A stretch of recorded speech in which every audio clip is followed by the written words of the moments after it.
Hello विजय काका। काका मैं संजय बोलता है। बोलो दामाद जी, कैसे याद किया? काका थोड़ा पैसा उधार चाहिए, अर्जेंट है। किती पाहिजे? 3000 रुपये। ठीक आहे, घरी येऊन घेऊन जा. पण काका मी ड्यूटीवर आहे. आप राणे मैदान पर पैसा लाकर दे सकते हैं? मैं उधर ही वेट कर रहा हूँ। ठीक है, एक 10 मिनट में पहुंचता हूँ मैं. हेलो सब ठीक तो है ना बाबा? हो काका हो, मस्त आहे मस्त आहे. और साक्षी ठीक है ना? एकदम अच्छी है काका, कोई लफड़ा नहीं. बस आप राणे मैदान पर आ जाइए. अच्छा ठीक है. अरे नीट घाल रे कवर. सरिता, हाँ अरे ऐकलंस का? बोला. जरा 3000 रुपये देना, वो साक्षी के पति को देने हैं. इतनी रात को? पता नहीं कुछ अर्जेंट है बोल रहा था. विराज तू भी चल मेरे साथ, स्कूटर निकाल. ठीक है.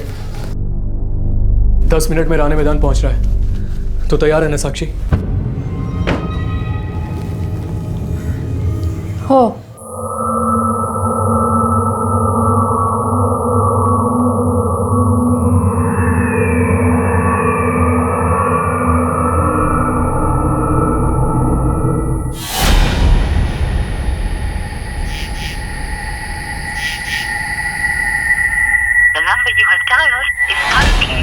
काय झालं?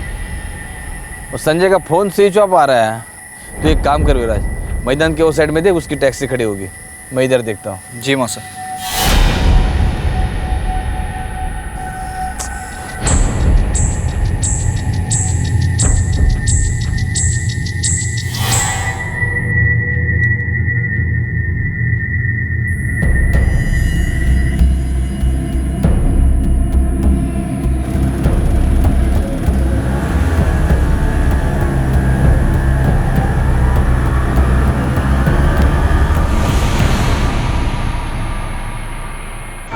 पूरे 1 घंटे इंतजार करने के बाद भी जब उसके मौसा विजय जाधव वापस नहीं आए तो विराज घर लौट आया और उसने अपनी मौसी सरिता को सारा किस्सा बताया.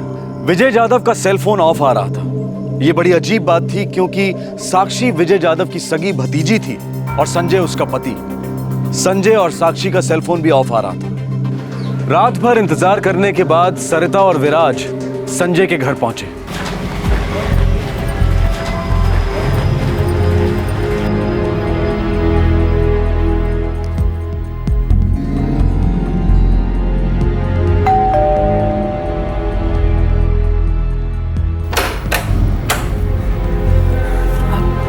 सरिता, विराज, क्या हुआ?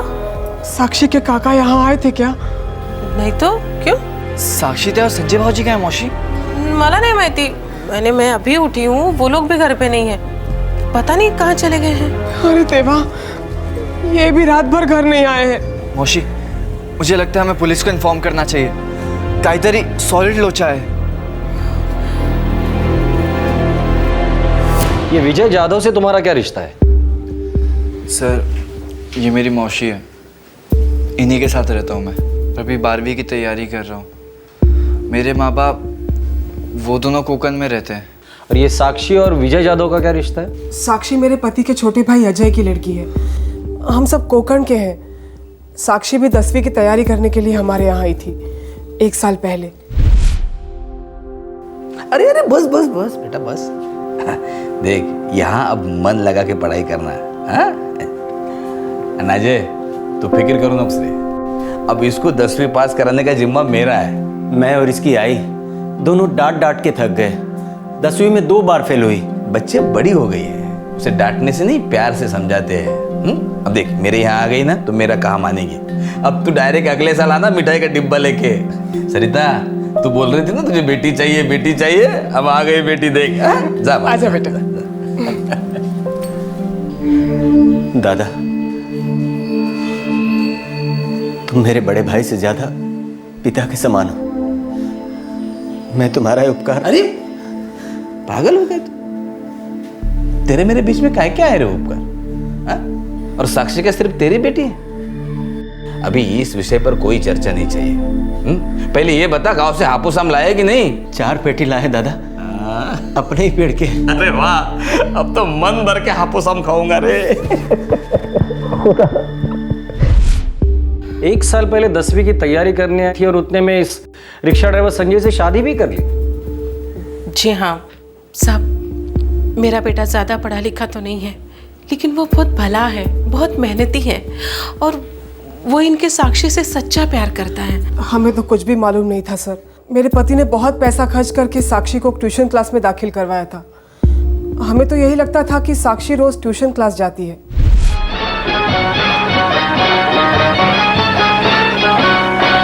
गोमुसंगतीन माझ्या तू येशील काय, गोमुसंगतीन माझ्या तू येशील काय, माझ्या फिरतेची राणी तू होशील काय, गोमुसंगतीन। ये लो। सुन, तू 18 की हो गई है, हाँ क्यों? फिर तो 10वीं के एग्जाम तो शादी के बाद भी दे सकती है। काय तेरिस काय, मैं तुझसे शादी क्यों करूंगी? क्योंकि तेरे गाल लाल हो गए, सांसें फूल रही हैं तेरी, और देख आंखें मुस्कुरा रही हैं। वैसे मेरी खोली कोई महल नहीं है, लेकिन जब तू आ जाएगी ना तो हम मिलकर बनाएंगे ताजमहल। बोल, बनाना है? साक्षी के बाबा बहुत बिगड़ गए थे जब साक्षी ने उन्हें संजय के बारे में बताया। अरे ऐसे मुंह काला करने के लिए भेजा था तुझे?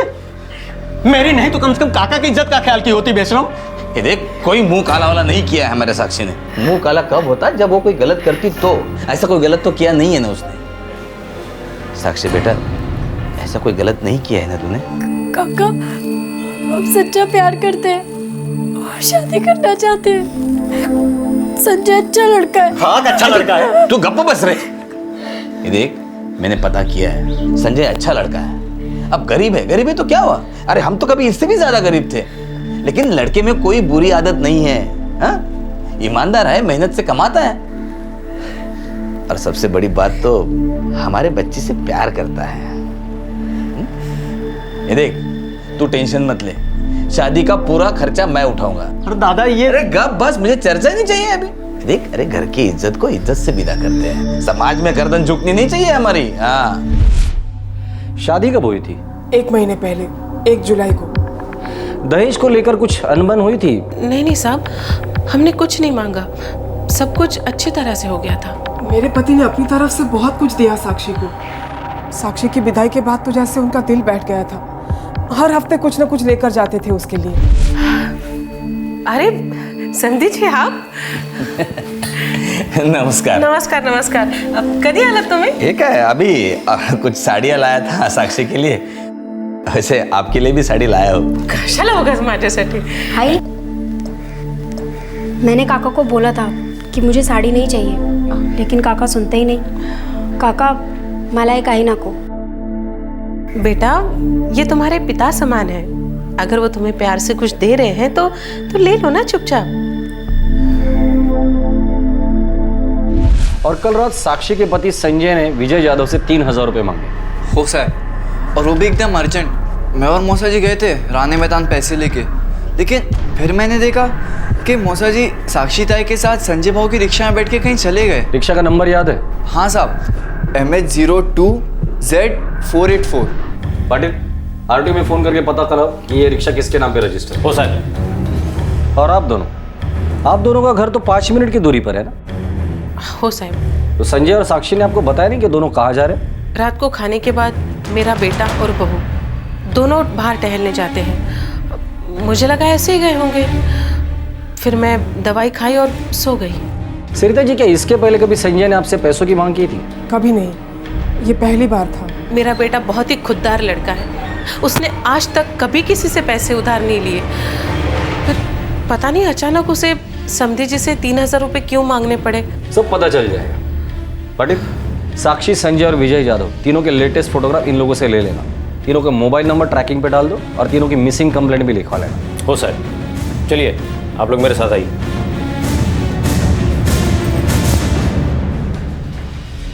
साहब, क्या लगता है आपको? कोई कुछ बोल नहीं रहा है। ये घरेलू मामले बड़े पेचीदे होते हैं, लोग खुलकर बात नहीं करते। पाटिल, हमें इनकी खामोशी को सुनना होगा। एक काका, उनकी हाल ही में ब्याही भतीजी और उस भतीजी का पति, तीनों गायब थे। इतनी रात को क्या इमरजेंसी आ गई थी? कई सवाल उठ रहे थे और तब डोंबिवली के एक दूसरे मैदान से खबर आई जिसने इस घरेलू मामले वाले केस को खून से सींच दिया।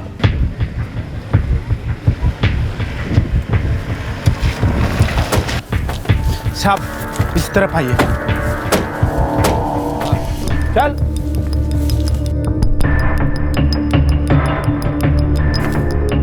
सर बॉडी से कोई आइडेंटिफिकेशन नहीं मिला, चेहरा बुरी तरीके से बिगाड़ दिया गया है। बॉडी को पोस्टमार्टम के लिए भेज दो। कत्ल करने से पहले विक्टिम को काफ़ी मारा पिटा गया, नोचा गया। नॉर्मली मर्दों के नाखून इतने लंबे नहीं होते। मतलब इस मर्डर में एक औरत भी शामिल है। साहब कपड़े फटे हुए हैं, लेकिन उस विजय यादव के कपड़ों से मैच हो रहे हैं जो उसने कल रात पहने थे। डॉक्टर साहब, ये विक्टिम की उम्र क्या होगी? करीब 40 से 45 साल। साहब विराज ने कहा था कि विजय यादव 10:30 के आसपास साक्षी और संजय के साथ ऑटो रिक्शा में कहीं गया था। पाटिल, फॅमिलीला आयडेंटिफिकेशनसाठी बोलवून घ्या।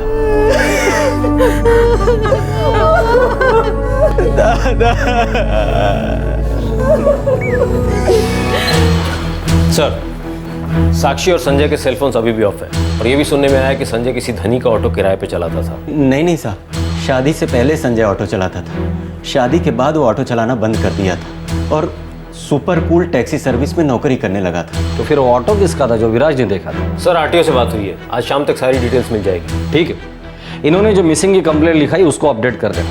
संजय और साक्षी के ऊपर किडनैपिंग, मर्डर और क्रिमिनल कॉन्स्पिरेसी का चार्ज लगा देना। हो साहब।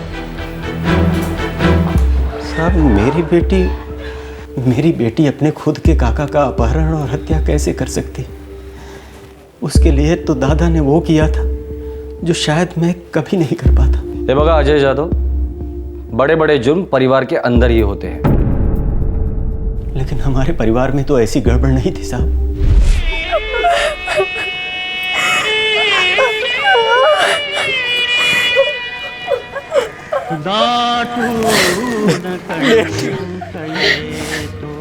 पहले अपने काका के पैर छू, पहला हक उनका बनता है।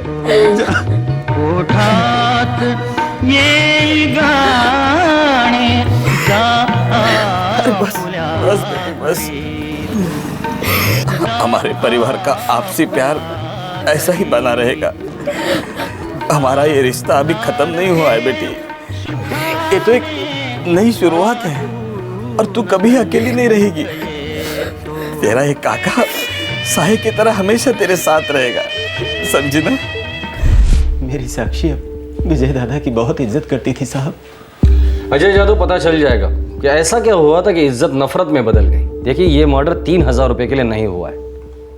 संजय और साक्षी के अलावा और लोग भी इसमें शामिल थे। पर क्यों साहब? दादा ने कभी किसी का कुछ नहीं बिगाड़ा था, हमेशा भला ही किया था। मुझे तो लगता है उस संजय ने ही कोई चाल चली होगी, मेरी साक्षी को फंसाया होगा। बहुत ही जल्द पता चल जाएगा।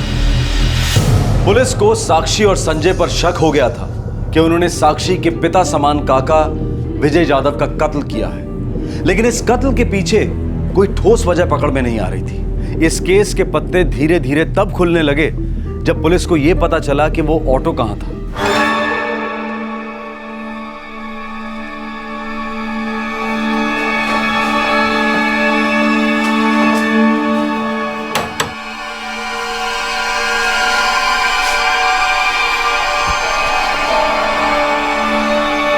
ऑटो रिक्शा का ड्राइवर यहीं रहता है? हाँ साहब, मुन्ना नाम है उसका। कुछ लफड़ा हुआ क्या? हम इसी मुन्ना को ढूंढ रहे हैं। पास के मैदान में हुए मर्डर केस में इसी ऑटो का इस्तेमाल किया गया था। तो मुन्ना अब गायब है। हाँ साहब, वाड़ी में तो सब लोग यही बातें कर रहे थे कि क्या बातें कर रहे थे? यही कि संजय और साक्षी के साथ साथ संजय के 3 दोस्त वो भी अभी तक घर नहीं लौटे। एक वो अभिषेक, किराने वाले का लड़का, दूसरा वो जावेद, मैकेनिक है, और तीसरा वो कॉलेज में पढ़ने वाला लड़का अजय। और ये ऑटो रिक्शा वाला मुन्ना? संजय और मुन्ना एक टाइम में 50-50 रिक्शा चलाया करते थे। मतलब एक शिफ्ट ये एक शिफ्ट वो। अब सिर्फ मुन्ना ही गाड़ी चलाता है। वो रहा मुन्ना। मंगेश सावंत। मुन्ना। ओ साहब। संजय कहाँ है मुन्ना? वो मुझे नहीं पता साहब। संजय कहाँ है? साहब बस सच बोल रहा हूँ साहब, मुझे कुछ नहीं मालूम है साहब। विजय यादव के किडनैपिंग में तेरा रिक्शा इस्तेमाल हुआ था जो संजय चला रहा था। सच सच बता दे, संजय कहाँ है वरना पूरी जिंदगी रिक्शा अप डाउन में चलाते बैठेगा। मुझे नहीं मालूम था कि संजय मेरा रिक्शा कहाँ लेकर गया था। जब से उसने ये लाइन छोड़ी तब से मैं उससे कभी नहीं मिला। परसों रात को वो अचानक मेरी खोली पे आया और उसके साथ में उसकी बीवी साक्षी भी थी साहब। अरे संजय, वही आओ अंदर आओ। अरे नहीं मुन्ना, फिर कभी आएंगे। मुझे तेरी रिक्शा चाहिए। क्या वापस ऑटो लाइन में आने का इरादा है? अरे नहीं रे, मैं अपनी टैक्सी चलाकर मस्त है, बस सिर्फ अभी के लिए चाहिए। और तेरी वहिनी को सैर कराने लेकर जाना है ना। जरूर लेके जा। ये ले चाबी। चल मुन्ना, मिलता है। आराम से, कोई घाई नहीं है। सुबह तक भी गाड़ी लौटाएगा तो चलेगा। वैसे ही मुझे अब नींद आ रही है, मैं सोने जा रहा हूँ। चल चल चल चल।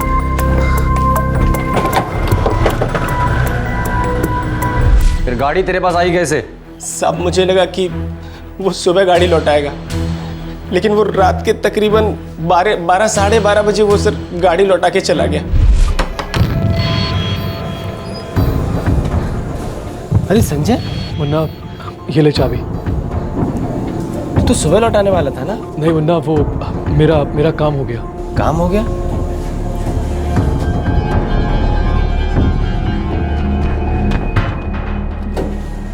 संजय, सब ठीक तो है ना?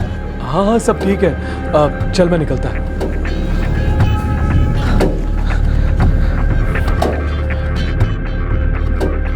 इसके अलावा मुझे कुछ नहीं मालूम है साहब। सोच ले मुन्ना, आखिरी चांस दे रहा हूं मैं तुझे। हाय शपथ साहब, माँ कसम साहब, मुझे कुछ नहीं मालूम है साहब। सर, साक्षी का फोन ऑन हुआ था सर, विठल नगर बस स्टेशन के पास Hariom guest house. Lady constable को साथ में ले लो। सर। पाटिल साहब, गेस्ट हाउस के मैनेजर को पता है ना क्या करना है? हो साहब, समझा दिया है।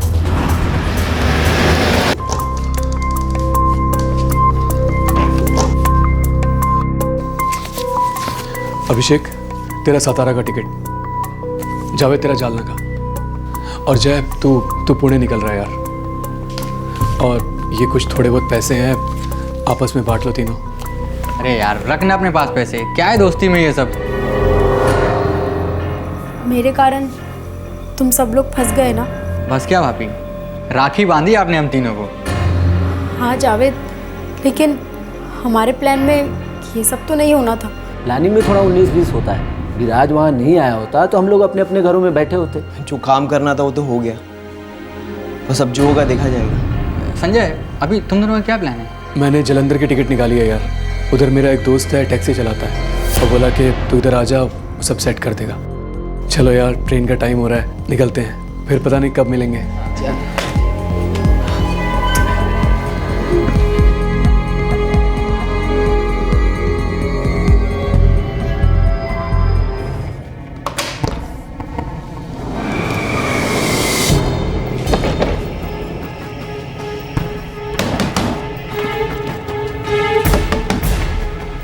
ओ मैनेजर साहब,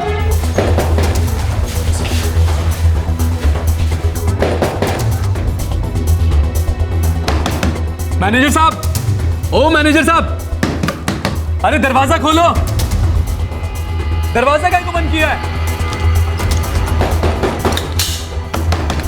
मैनेजर साहब,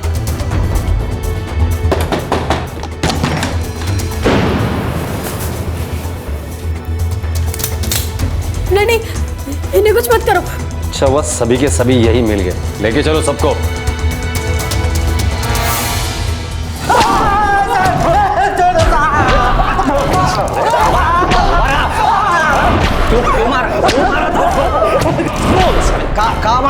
कहाँ मारला? ये लोग ऐसे नहीं मानेंगे।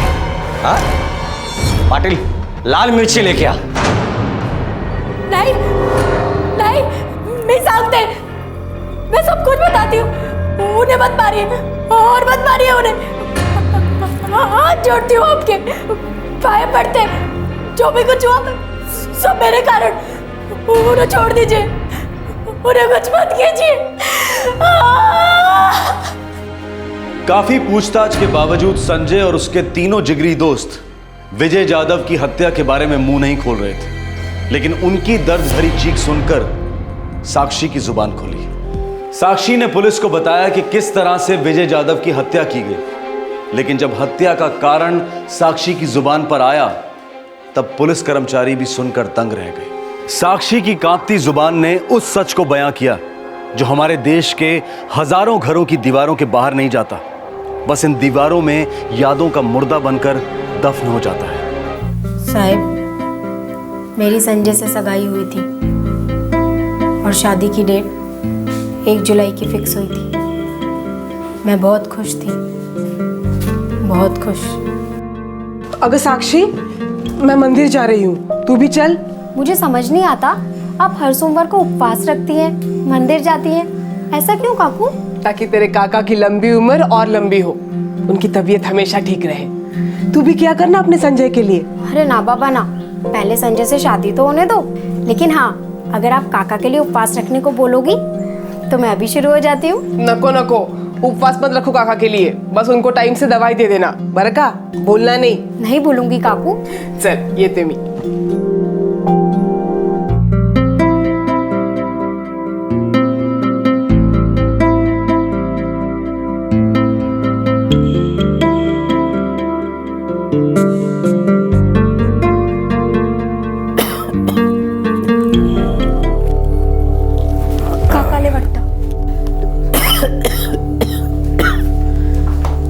काका, आपकी दवाई।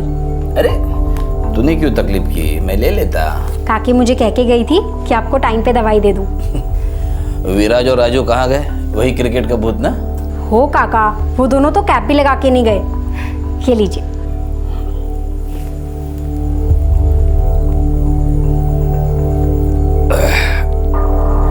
अरे वाह, तेरी सगाई की अंगूठी तो बहुत सुंदर है। ये बस नहीं थे, ये बस मस्त है ना?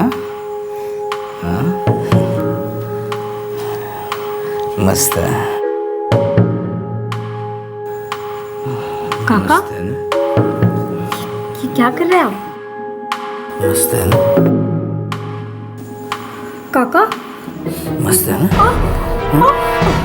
मस्त है ना? मुझे लगा ये कोई बहुत ही गंदा सपना है जिसमें मेरे खुद के काका ने मुझे गंदा किया, माझा बलात्कार केला साहेब। मैं सोचती रही कि अब ये सपना खत्म होगा, अब उठूंगी, पर ऐसा नहीं हुआ साहिब। ये बुरा सपना चलता रहा, 3 महीने तक चलता रहा साहिब। विजय ने अपने छोटे भाई अजय की बेटी साक्षी के साथ बलात्कार किया था। छोटा भाई अजय अपनी बेटी साक्षी को विजय की हिफाजत में सौंप कर गया था। साक्षी विजय को अपने पिता से ज्यादा सम्मान देती थी। 2 महीने बाद साक्षी की शादी होने वाली थी और इसी दौरान विजय जाधव ने अपनी विकृति का जहरीला फन उठाया। उस दिन से लेकर साक्षी की शादी से 2 रात पहले तक विजय जाधव ने अपनी भतीजी को बार बार डसा, उसे सुन और बेजुबान छोड़ दिया। साक्षी इस घिनौनी हरकत के बारे में किसी को कुछ नहीं बता पाई, बस इंतजार करती रही कि कब उसकी शादी हो जाए और उसे इस भयंकर दर्द से छुटकारा मिले। लेकिन नहीं। अरे बस बस बेटी बस, हमारे साथ तेरा ये रिश्ता अभी खत्म नहीं हुआ है। तेरा ये काका साए की तरह हमेशा तेरे साथ रहेगा।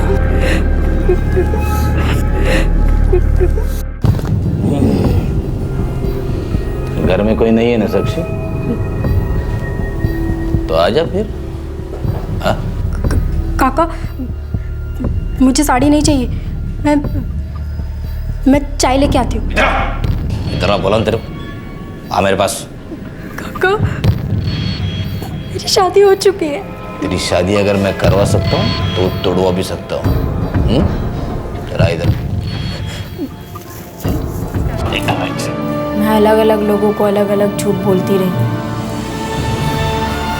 कि मेरी ये उंगली कैसे टूट गई। खुद से भी झूठ बोलती रही क्योंकि मुझे यकीन ही नहीं होता था कि मेरे खुद के काका मेरा बलात्कार कर सकते हैं। लेकिन साहिब, मैं संजय से ज़्यादा दिन झूठ नहीं बोल पाई। साक्षी, एक बात पूछूं? हाँ पूछो ना। तो दुखी है ना? नहीं तो। झूठ बोल रही है तो मुझे पता है कि तो क्यों दुखी है। क्या पता है? यही कि तू मेरे साथ खुश नहीं है। मेरी नौकरी से, मेरी कमाई से, इस छोटी सी खोली में दम घुटता है ना तेरा। तू अपने काका के पास जाना चाहती है? नहीं नहीं, कभी कभी नहीं। मैं उस घर में कदम भी नहीं रखना चाहती, और ये भी नहीं चाहती कि वो आदमी इस घर में आए। क्या हुआ? कोई झगड़ा हुआ क्या? नहीं, सब खत्म हो गया। साक्षी बोल ना। मला सांग ना मला। संजय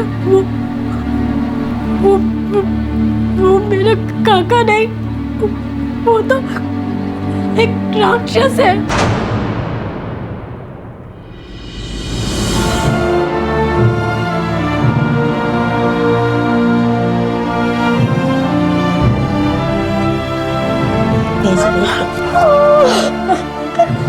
साक्षी बस।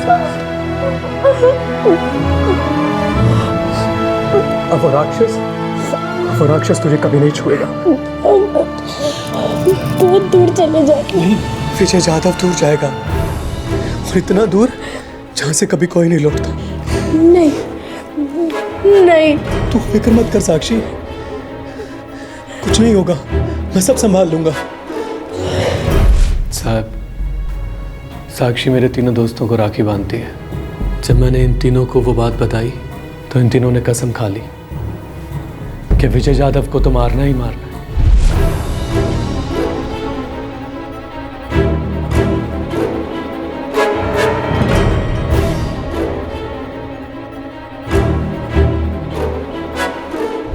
मैंने अपने दोस्त मुन्ना से उसका ऑटो लिया और विजय जाधव को 3000 रुपए के बहाने राणे मैदान पर बुलाया।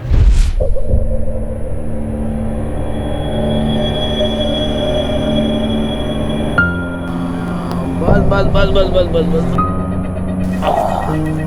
विराज साथ आ गया तो गड़बड़ हो गई, लेकिन फिर भी हम तीनों पीछे नहीं हटे।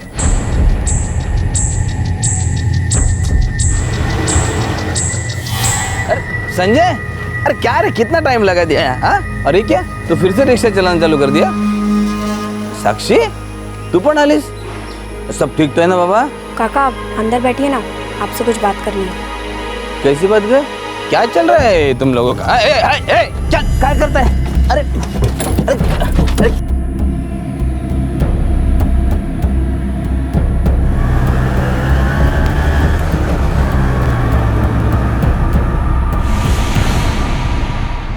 जय और जावेद हमें अनुपम नगरी मैदान पर मिले और हम चारों ने मिलकर हम पांचों ने मिलकर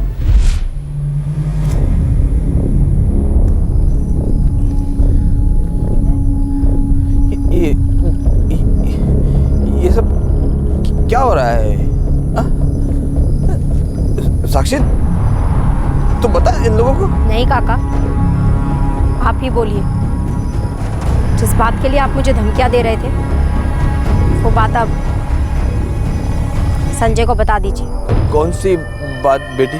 साले वैशी, अब बेटी बोल रहा है मुझे? बोल मेरे पति को, बता मेरे भाइयों को।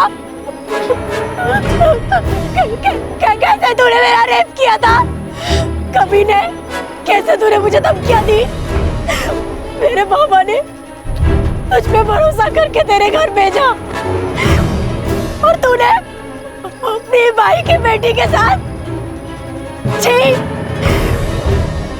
तू है तुझ पे साले गंदे कीड़े कुतरिया।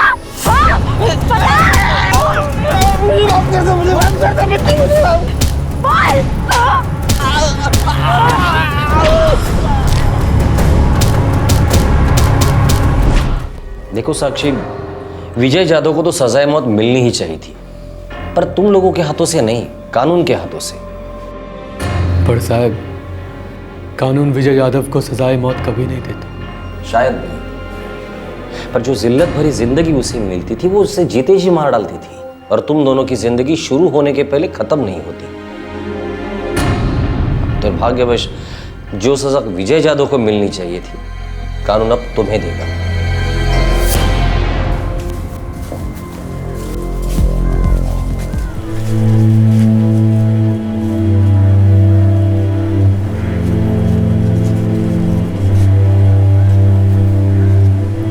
बाबा, आपको लगता है मैं झूठ बोल रही हूँ, है ना?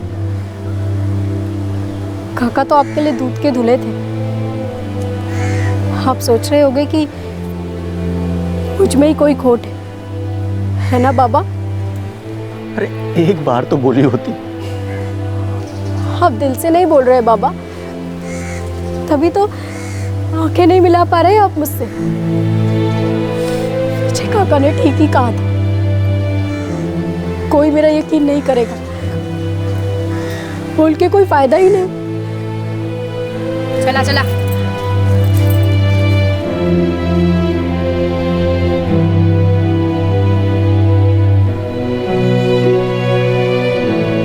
साक्षी संजय, जावेद, अभिषेक और जय को कोर्ट में पेश किया गया। इनके खिलाफ चार्जशीट का ऑर्डर दिया गया है। फिलहाल पांचों जुडिशियल कस्टडी में। इंसेस्टुअस रेप यानी कि परिवार के किसी सदस्य द्वारा किया गया बलात्कार। दुनिया भर में इस तरह के बलात्कार को बेहद संगीन जुर्म माना जाता है और अक्सर इस तरह के जुर्म के लिए उम्र कैद की सजा सुनाई जाती है। 1983 में हमारे देश के रेप लॉज में काफी महत्वपूर्ण सुधार आए और उनमें से एक था रेप के लिए मिनिमम सजा, जो इस वक्त है 7 साल बामशक्कत। साथ ही कस्टोडियल रेप केसेस में मिनिमम 10 साल से लेकर उम्र कैद तक की सजा तय की गई है।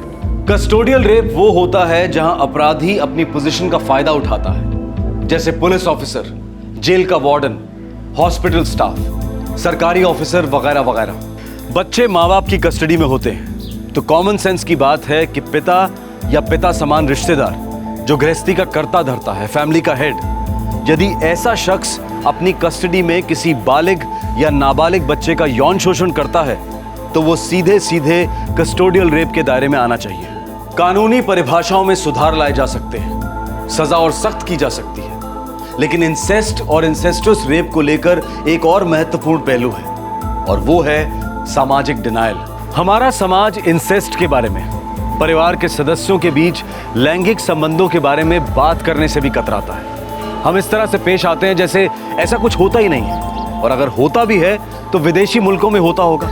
हमारे यहाँ तो ये असंभव है। इससे बड़ा झूठ नहीं हो सकता, क्योंकि ऑफिशियल और अनऑफिशियल आंकड़े ये बताते हैं कि हमारा देश इंसेस्ट और इंसेस्टुअस रेप दोनों में टॉप करता है। हमारे आज के एपिसोड की दूसरी कहानी।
सूरज, अरे कहाँ मर गया तुम लोग? प्रणाम। प्रणाम? अरे नमक डाल प्रणाम वनाम पे। केसरी कहाँ है? आई क्यों नहीं अभी तक? पता नहीं महेंद्र बाबू, 2 दिन से देखा नहीं है। परसों निकली थी यहाँ से, अभी तक आई नहीं। तुम लोगों ने उसे भगा दिया? हाँ? नहीं नहीं, हम ऐसा सोचने की हिम्मत भी नहीं कर सकते। देखो महीना हम सबके मालिक हैं, पर अभी बहुत गुस्से में हैं। अगर केसरी नहीं मिली ना तो कुछ भी हो सकता है। बाबू हमें दिखी ना तो वहीं के वहीं घसीट कर भाईना के कदमों में डाल देंगे। इससे तो अच्छा है कि लड़की मर जाए, बस हमें वो दिन देखना ना पड़े।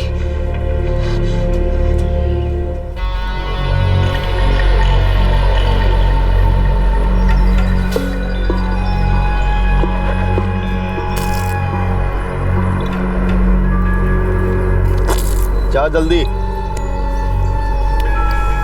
काम जल्दी करो। कहाँ है वो? वो कहाँ गई होगी वो? कहीं नहीं भाग सकती भैया।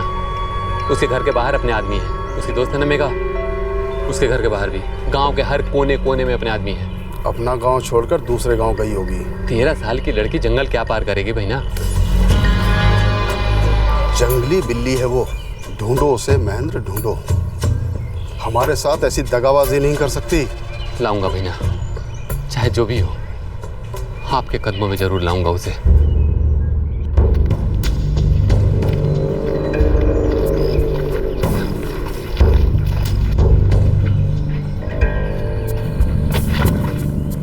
महेंद्र बाबू,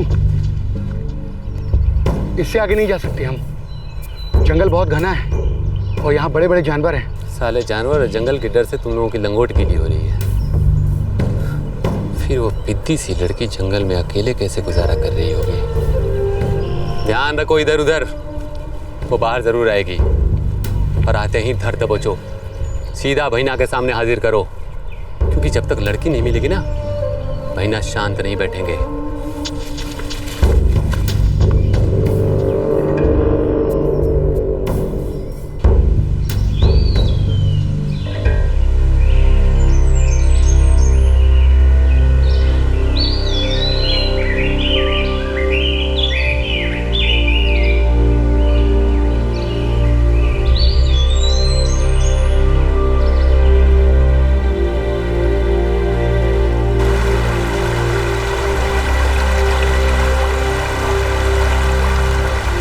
बाली पर्वत, केउंझार जिला, उड़ीसा।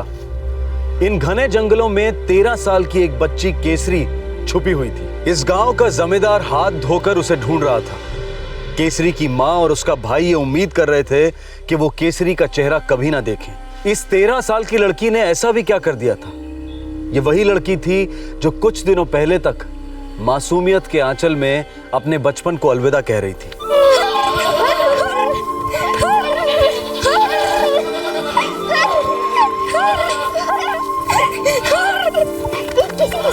चल मेरे घर जाके खेलते हैं। ना रे, माँ की मदद करनी है, खेत पे जाना है। कल खेलते हैं ना, पक्का। ए केसरी, हाँ खाना खाया तूने? ना। आजा आजा, खाना खा ले। पखालो खाइबू? आज नहीं काकी, कल आती हूँ ना, पक्का। आज काम है ना। हो जा।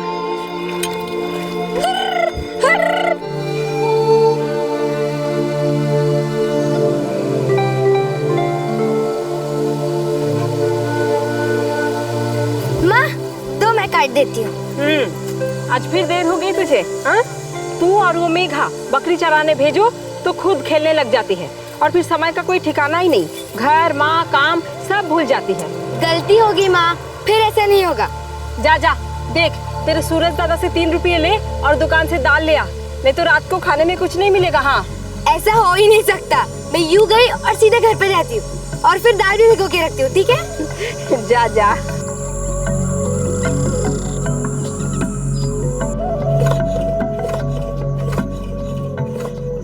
भाई 3 रुपए देना ना, माँ ने दाल लाने के लिए कहा है।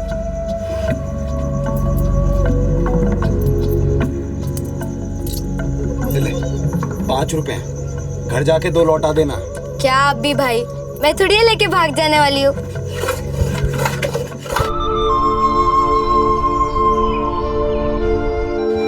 काका 3 रुपए का दाल देना ना।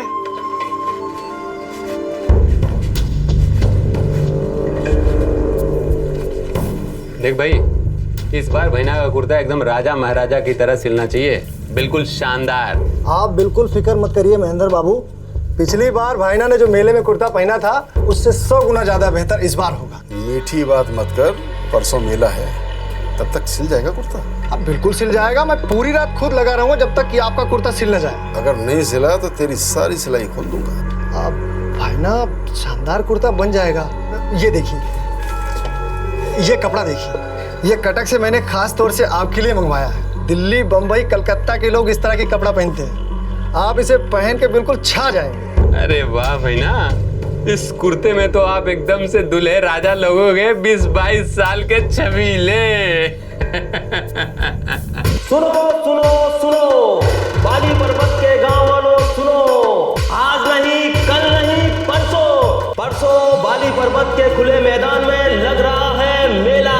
आप सभी को आना है, मस्ती में झूमना है, नाचना है, गाना है, और सभी लड़कियां हीरोइन बनकर आएंगी और सारे लड़के हीरो बनकर आएंगे, क्योंकि वो चुनेंगे अपनी मनपसंद हीरोइन। खेल होगा, मजे होंगे और साथ ही में दिखाई जाएगी फिल्म मुंह ताते लब करूची। तो सुनो सुनो सुनो, बाली पर्वत के सभी गांव वालों जरा मेरी बात ध्यान से सुनो, परसों मेले में पहुंचिए बाली पर्वत के खुले। देश के हर गांव में आज भी मेला बहुत मायने रखता है। बाली पर्वत गांव का ये सालाना मेला साधारण नहीं है, यहाँ जिंदगियों का मेल होता है, तकदीरों का खेल होता है। इस मेले में अगर किसी लड़के को कोई लड़की पसंद आ जाए तो बस वो उसी वक्त सिंदूर से उसकी मांग भर देता है और उसी पल से वो लड़की उसकी पत्नी हो जाती है। इस इलाके की हर लड़की को आभास होता है कि वो कभी ना कभी किसी ना किसी मेले में अचानक किसी पुरुष की पत्नी बन सकती है।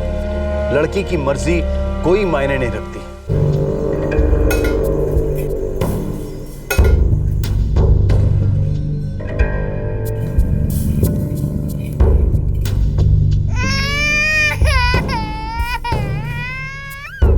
खाने का मजा कर रहा है, दूध पिलाओ से, जय से।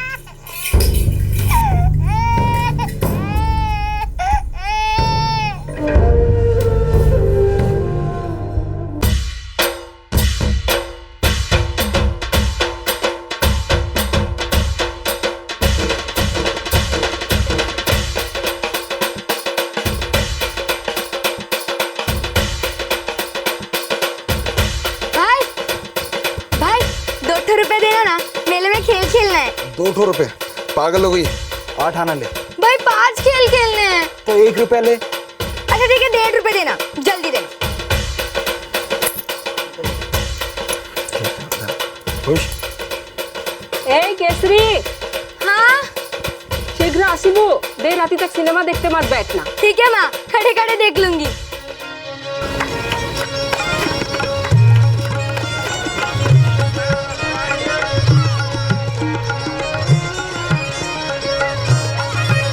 राजा बाबुल गाछी रे, हिला डुला नाचे रे, झुमका जबर फूल रंगा रंगा, हा हा हा, झुमका जबर फूल रंगा रंगा, हा हा हा।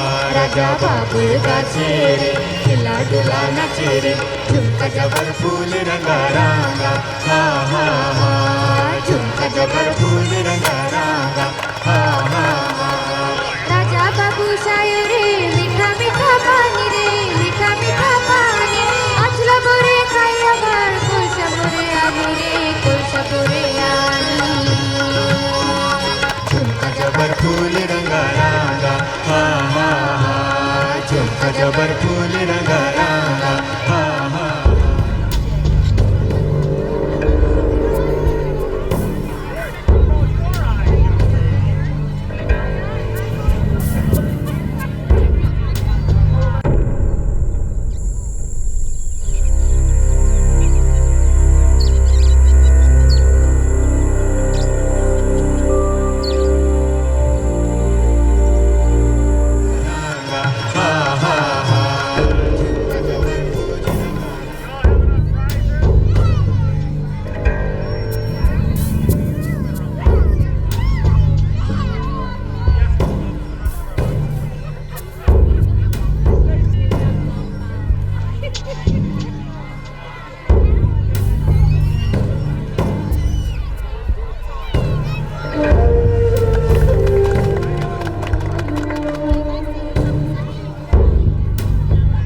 अखिलेंद्र गांव का जमींदार था, स्टेटस में शायद सबसे ऊंचा। उसकी पहले 4 शादियां हो चुकी थी। पहली जब वो 24 साल का था, दूसरी जब वो 32 साल का था, तीसरी जब वो 38 साल का था और चौथी शादी 44 साल की उम्र में। अब वो 50 का होने वाला था। उसकी 2 बीवियां गुजर चुकी थी, एक बीवी को उसने छोड़ दिया था, अब सिर्फ चौथी बीवी उसके साथ रहती थी। अब 50 की उम्र में वो 5वीं शादी करने चला था और दुल्हन का नाम था केसरी। जी हाँ, ये वही 13 साल की लड़की थी जो इस मेले में घूमने आई थी। अखिलेंद्र उसे अपनी पत्नी बनाने वाला था, लेकिन ये उसके लिए कोई नई बात नहीं थी। उसकी पहली 4 पत्नियां बालिग होने से पहले ही उसकी जागीर बन गई थी। आज से मैं तुम्हारा स्वामी, तुम मेरी स्त्री। मुझको तुम्हारा स्त्री नहीं बनना है।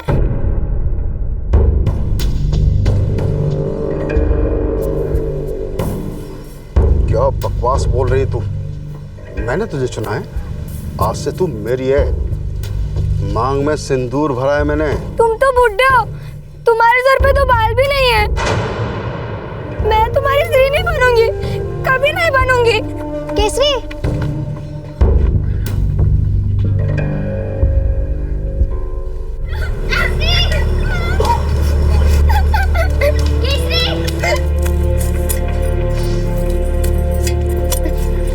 रे केसरी, कौन हेला माँ? रो क्यों रही है? माँ, जमींदार ने मेरे मांग में सिंदूर भर दिया। कह रहा था कि वो आज से मेरा स्वामी है। रे पगली, तू रो क्यों रही है? तुझे तो खुश होना चाहिए। तेरे मांग में उसने सिंदूर नहीं, सुना भरा है। सुना, राज करेगी तू, मेरी रानी। माँ, से बुढ़ा अच्छी। अरे बूढ़ा हो या जवान, मर्द मर्द होता है। उसकी ताकत उसकी दौलत में होती है। मुझे नहीं चाहिए ऐसा मर्द। मैं उसकी स्त्री नहीं बनूंगी। स्त्री नहीं बनूंगी का क्या मतलब? तुम उनकी स्त्री बन गई हो और वो तुम्हारे स्वामी, तुम्हारे सब कुछ। नखरे ना करना उनके सामने। मैं उनकी स्त्री कभी नहीं बनूंगी माँ, कभी नहीं, कभी नहीं बनूंगी। केसरी, केसरी,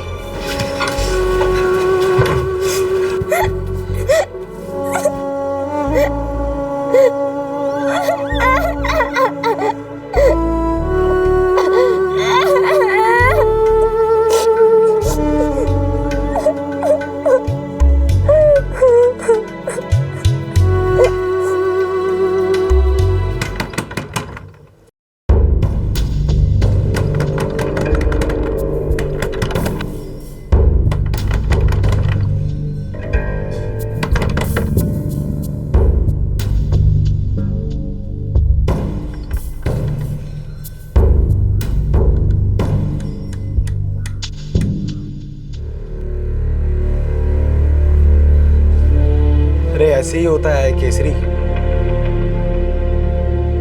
लेकिन इतना बुढ़ा स्वामी मुझे नहीं चाहिए। अरे केसरी, जमींदारों की उम्र नहीं होती। गंजा जमींदार। गंजा हुआ तो क्या हुआ? तुझे जिंदगी भर 2 वक्त खाना तो मिलेगा ना। उसके जिंदगी का क्या माँ? वो तो ऐसा लगता है कभी भी मरेगा, पर फिर मेरा क्या होगा? दूंगी 2 चमाट। अपने स्वामी के बारे में ऐसी बातें नहीं निकालते। वो मेरा स्वामी नहीं है। अरे मांग भरी जा चुकी है तेरी, स्वामी है वो तेरा। थोड़ी सी होशियारी की हम सबकी खाल उतरेगी। गांव निकाला करा देगा हमारा वो। और वैसे भी अब तुझे दूसरा मर्द नहीं मिलने वाला। शादीशुदा औरत है तू। नहीं चाहिए मुझे कोई दूसरा स्वामी। घर बैठूंगी मैं। और खाएगी क्या घर बैठ के तू? है? मैं तेरी जिंदगी भर की जिम्मेदारी नहीं ले सकता। कल ही तुझे अपने घर वापस जाना पड़ेगा। और जितनी जल्दी तू ये बात समझ लेना, उतना ही हम सबके लिए अच्छा है। वो जमींदार का घर ही अब तेरा घर है।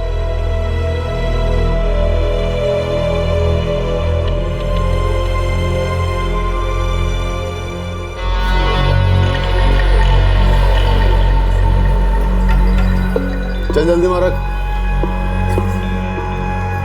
सुना है कि दूसरी ला रहे हो।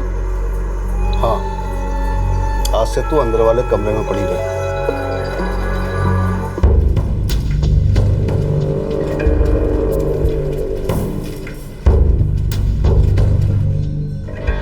सरकार, वो मान जाएगी। थोड़ा सा घबरा गई है।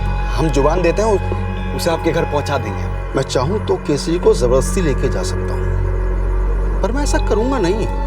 मैं चाहता हूँ प्यार से, तरीके से वो मेरे घर आ जाए। और वैसे भी वो मेले में मेरा मुंह काला कर चुकी है।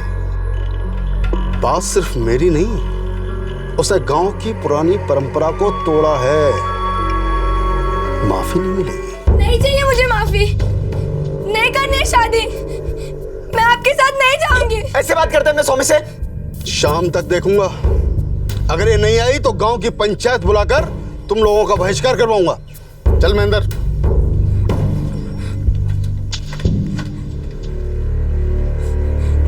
केसरी की ये बगावत, ये अकड़ सिर्फ उसके परिवार वालों को ही नहीं बल्कि पूरे गांव को तकलीफ में डाल रही थी, धमका रही थी। सदियों से चली आ रही प्रथा को चैलेंज किया गया था। पाप है पाप। ये लड़की केसरी पूरे गांव को सजा दिलवा के रहेगी और हम ऐसा होने नहीं देंगे। बात सिर्फ मेरी नहीं है, बात उसूल की है, लाज की है, मर्यादा की है। हम सब लोग मरकर जब स्वर्गलोक में जाएंगे तो अपने पूर्वजों को क्या मुंह दिखाएंगे? हाँ भाईना, मैं एक बात बोलना चाहती हूँ और सभी गांव को मैं हाथ जोड़कर कहती हूँ, केसरी को छोड़ दीजिए। केसरी अभी बच्ची है। भाईना, आपकी तो 4 बीबियां हो चुकी है। भाईना दया करो तुम। क्या कहना चाहती है निर्मला? तो उसकी तरफदारी कर रही है या मेरी बुराई? नहीं भाईना, मैं बस इतना कहना चाहती हूँ कि हमें कानून के हिसाब से चलना चाहिए और हमारे देश का कानून बच्चों की शादी को गलत मानता है। देश का कानून? कौन सा देश, कौन सा कानून? हमारा एक ही कानून है जो हमारे पुरखों ने बनाया।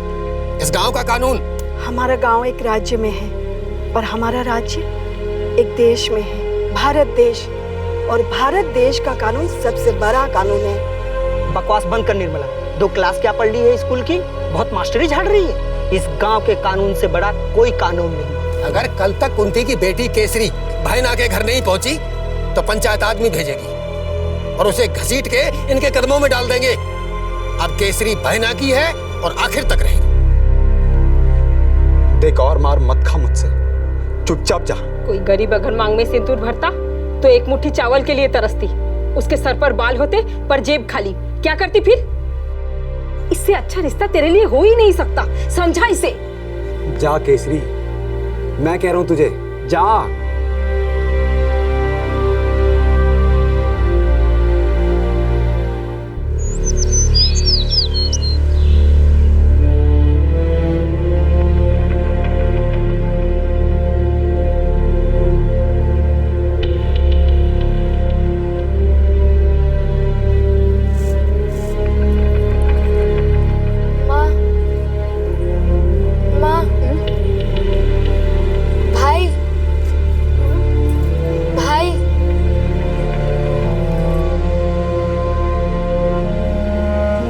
जा रही हूँ। जगन्नाथ ने तुझे सही रास्ता दिखाया है बेटी, तुझे अकल दी। हाँ? हमें बुला दे कि कोई दुख नहीं है और तेरी जिंदगी की हर एक सांस उस जमींदार के हाथ में है। तू उसे खुश रखेगी, तू खुश रहेगी।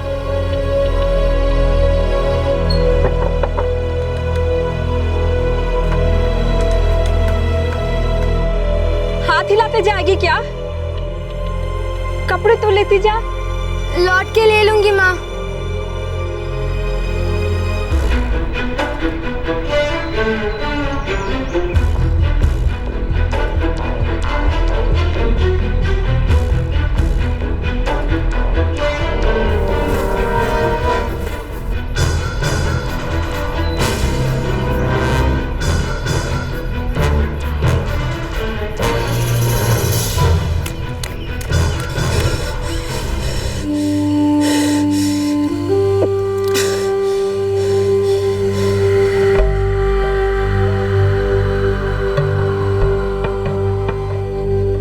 जंगल में पहला दिन केसरी के लिए बहुत ही मुश्किल रहा। 13 साल की ये बच्ची घने जंगलों में अकेली थकान की चादर ओढ़कर सो गई।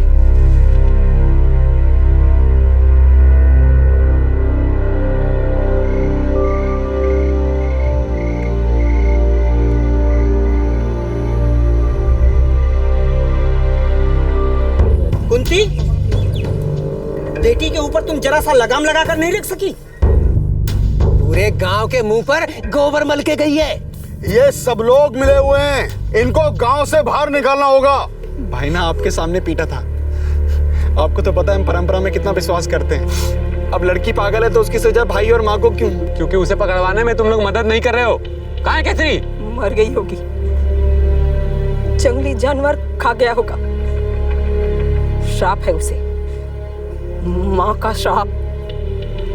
मर जाए ऐसी बेटी जो घर का नाम खराब करे। वो आज से हमारी बेटी है ही नहीं, तो फिर उसके पापों की सजा हमें क्यों? हाथ जोड़ती हूँ, पैर पड़ती हूँ, दया करी भाई ना, दया करी। मुझे लगता है हमें इंतजार करना चाहिए। अगर 2 दिन में लौटती है तो ठीक, नहीं तो उसे मरा हुआ घोषित कर देंगे।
जंगल में 8 दिन 8 रातें अकेले काटने के बाद केसरी पूरी तरह से हताश हो चुकी थी। उसकी सारी शक्ति खत्म हो गई थी। मायूसी से घिरी 13 साल की केसरी ने अपनी जिंदगी खत्म करने का फैसला कर लिया।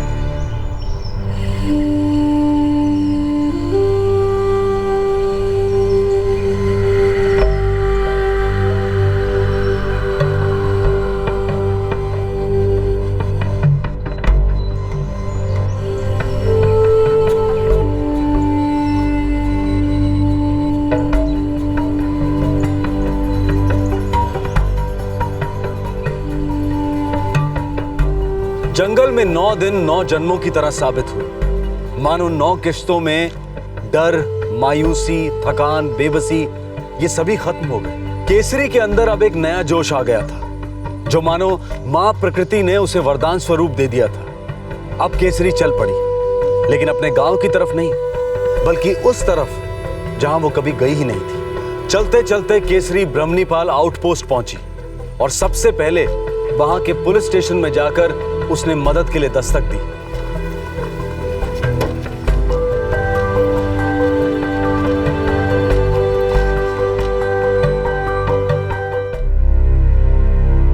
नौ दिनों 9 राती तो मैं जंगल में अकेले।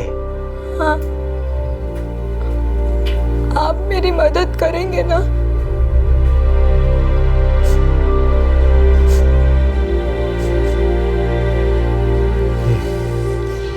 देखो बेटा, तुम एक बहादुर बच्ची हो, बहुत बहादुर हो तुम। लेकिन मुझे वापस गाँव जाने की हिम्मत नहीं है। मेरी माँ और सूरज भैया मुझे उस बुड्ढे के पास भेज देंगे। कोई नहीं भेजेगा।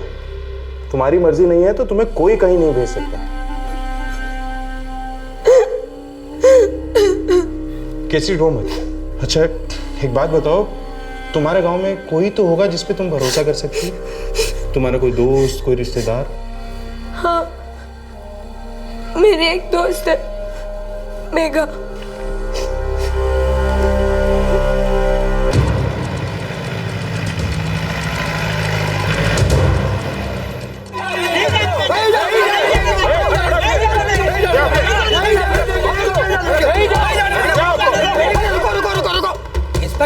ये गांव का आपस का मामला है, अगर आप बीच में पड़े तो खून खराबा होगा। देखते हैं कौन आगे आता है खून खराबा करने। और किसने कहा कि चोरी डकैती नहीं हुई? इस आदमी ने और तुम सब ने मिलकर भारत के संविधान को लूटा है, और तुम सब लोग एक मासूम की जिंदगी बर्बाद कर रहे थे। ये किसी हत्या से कम नहीं है, समझे? और तुम तो बहुत अमीर सेठ हो ना। एक आईना नहीं है तुम्हारे पास? कभी शक्ल देखिए अपनी। चिता पर जलने के लिए शरीर तैयार है, जवानी की एक बूंद नहीं बची है, और एक बच्ची को औरत बनाने चले थे। थाने में चलो, आज की रात थाने में रहने के बाद कभी सुहागरात मनाने के लायक नहीं रहो। चलो चलो अपने घर जाओ, रहने दो ना सर। चलो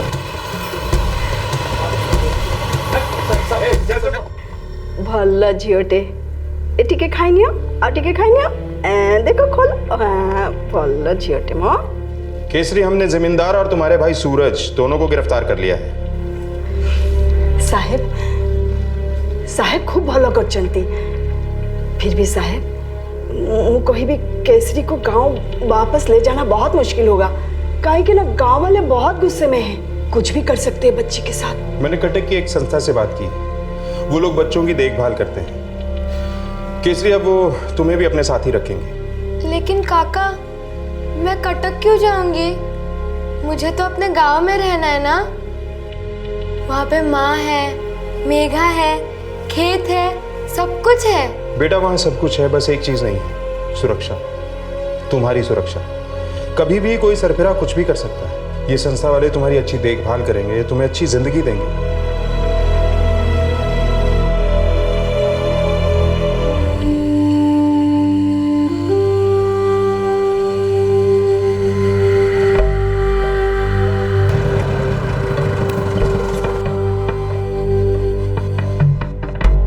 आओ केसरी।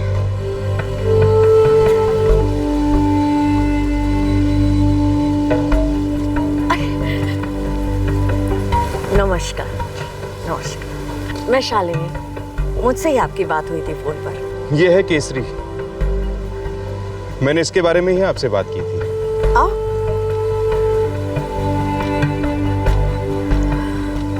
बड़ी प्यारी बच्ची है, और जितनी प्यारी है उतनी बहादुर भी है ना?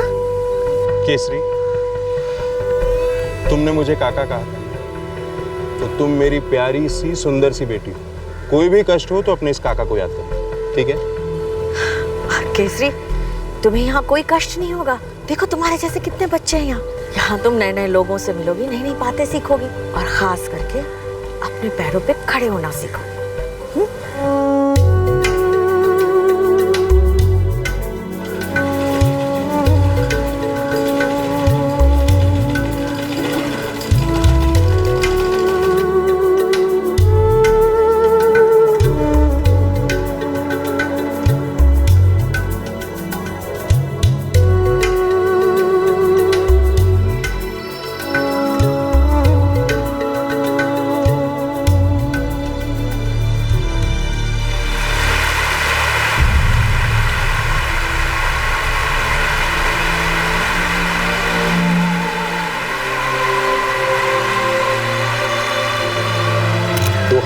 में भारत के राष्ट्रपति ने केसरी को नेशनल ब्रेवरी अवार्ड से सम्मानित किया।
केसरी 7 साल तक कटक के चाइल्ड हेल्पलाइन होम में रही। जब वो 18 की हुई तो उसने चाइल्ड होम छोड़ने की बजाय वहीं नौकरी करना पसंद किया। 2012 में 20 साल की उम्र में केसरी अपने गांव लौटी।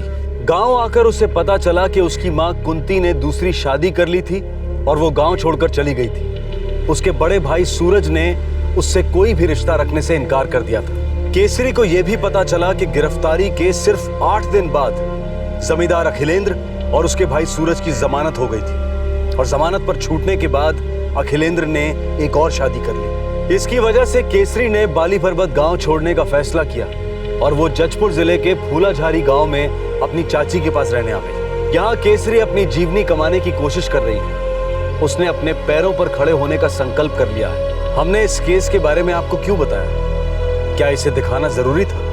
हमारे राष्ट्रगीत में हमारे देश के अलग अलग राज्यों का वर्णन है, लेकिन हम में से कई लोग ऐसे भी हैं जिन्हें इन राज्यों के बारे में पता भी नहीं है। और इन राज्यों में ऐसे लाखों लोग हैं जिन्हें हमारे राष्ट्रगीत के बारे में नहीं पता, राष्ट्र के संविधान के बारे में नहीं पता, राष्ट्र की परिभाषा नहीं पता। पिछड़ेपन के दलदल में धंसे हमारे देश के इन हिस्सों में अपने हक के लिए खड़े होना मानो नामुमकिन है। ऐसे हालात में एक 13 साल की लड़की केसरी ने जो कर दिखाया वो अद्भुत था। 9 दिन 9 रातें जंगल में बिल्कुल अकेले, ये किसी कमांडो ट्रेनिंग से कम नहीं था। उसके बाद उस बच्ची ने बड़ी समझदारी से पुलिस की मदद मांगी और उसे मदद मिली भी। पर सवाल ये उठता है कि केसरी को इस यातना से गुजरना ही क्यों पड़ा? पुलिस और प्रशासन तब क्या कर रहे थे जब खुलेआम गांव के मैदान में बच्चियों की मांग में सिंदूर भरकर उन्हें इंस्टेंट कॉफी की तरह इंस्टेंट पत्नियां बनाया जा रहा था। और ये घिनौनी हरकत कई सालों से चली आ रही है। आधुनिक भारत में लोग हर 6 महीने में अपना मोबाइल फोन बदलते हैं, कंप्यूटर बदलते हैं, लेकिन पिछड़े हुए भारत में सदियों से कुछ नहीं बदलता। न लोग, न सोच, न जिंदगी। आखिर ऐसा क्यों है? गांव और कम्युनिटीज के लेवल पर गैर संवैधानिक फैसलों और फतवों के खिलाफ जाने से सरकारें आखिर इतना हिचकिचाती क्यों हैं? वोट बैंक पॉलिटिक्स शायद सरकारें बचाती है पर देश को जरूर डुबाती है। अगर हम चाहते हैं कि सरकार में ऐसे लोग हों जो पिछड़ेपन को बनाए रखने की बजाय उसे दूर करें, तो हम सभी भारतीयों को बहुत सोच समझकर लार्जर पिक्चर को मद्देनजर रखते हुए वोट करना होगा। एक ऐसे भारत की कल्पना करनी होगी जहां हर गांव की केसरी 13 साल की उम्र में ससुराल नहीं बल्कि हाई स्कूल जाए। एक ऐसा भारत जहां गांव हो या शहर, हर जगह एक ही कानून लागू हो, हर भारतीय को आगे बढ़ने का अवसर मिले। केसरी की गाथा को हमारी जिंदगी से अलग समझना बहुत बड़ी भूल होगी। 9 दिन और 9 रातें जो उसने जंगल में काटे हैं, ये पूरे देश के लिए दस्तक है कि दिल्ली अभी बहुत दूर है। इस तरह के और भी एपिसोड देखने के लिए हमारे चैनल को सब्सक्राइब करें और बेल आइकन दबाना ना भूलें।